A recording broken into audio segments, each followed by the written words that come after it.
We plan to develop the market in Singapore with the corporate and private use in and around Singapore, and also more importantly link up with Malaysia and then down into Indonesia so that we can provide added support and engineering capabilities to owners that are travelling through the region, maybe not just staying in Singapore but passing through or operating down into Indonesia or East Coast Malaysia or wherever the cruising ground is. But we want to link up to provide that support to give owners confidence to go maybe further afield. We see a lot of potential in the market at the moment, so we're hoping to tap into the marketplace, provide all our potential customers with the best service around.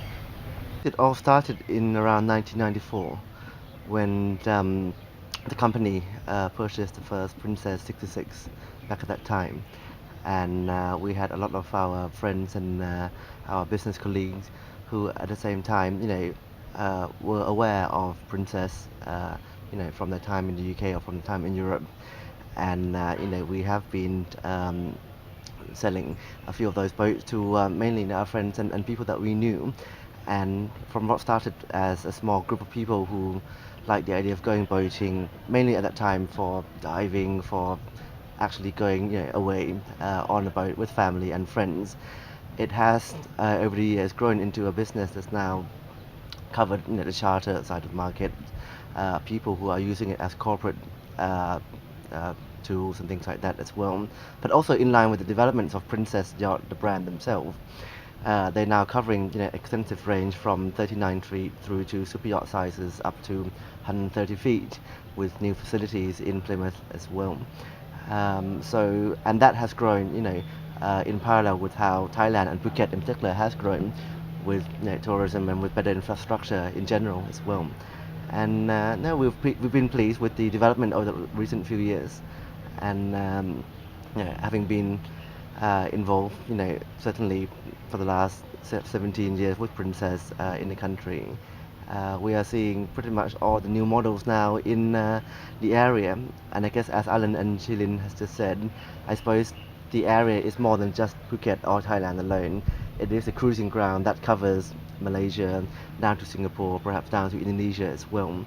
So it's great to be able to have network, working with good friends and partner in the region as well.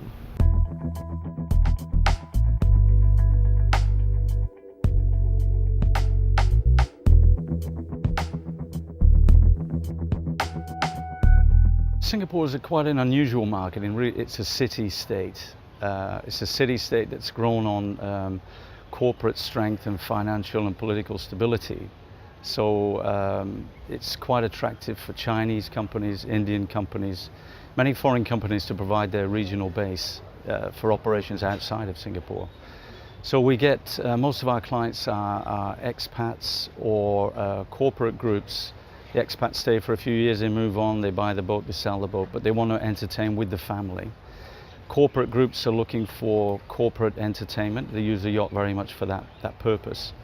And they can base it for most of the time in Singapore, but they can also get out quite easily into other really beautiful parts of the region, like East Coast Malaysia, Tioman, East Malaysia, Sabah. Some of these areas are absolutely magnificent. Of course, Bali and the Andaman Sea, of course, which is wonderful. And they're just round the corner. There's no close season. It's a 12-month-a-year operation. Good facilities everywhere. So really, it's probably the best place in the world to actually own a boat. We're hoping to develop the local market. I would say there's still a lot of the locals who aren't that into boating yet, maybe because they don't understand it as a lifestyle. So we can educate them, get them to enjoy it. We're based in Penang, and it's only 3 hours away from Langkawi by boat. And from Langkawi to Phuket, it's another 5-6 hours. Yeah, so it's really like a day trip, and then you can sail through all the beautiful islands on the way up. There is a mixed market, I suppose, where there has always been a group of Thais who have loved the idea of boating and they love the idea of actually going out to use the boat to go swimming. They are familiar with the idea of being outdoor. They're not afraid of the sun, through to the wives and children and things like that, and they appreciate the value that boating has to offer. There is undoubtedly incredible wealth among the Thais still, um, but that wealth, quite often more than not, is not really passed down onto the purchase of yachts as such still, whereas the idea of buying cars or other luxury items, watches and things like that, something that people are more familiar with. It's something that their friends do have, and it's something that they know about.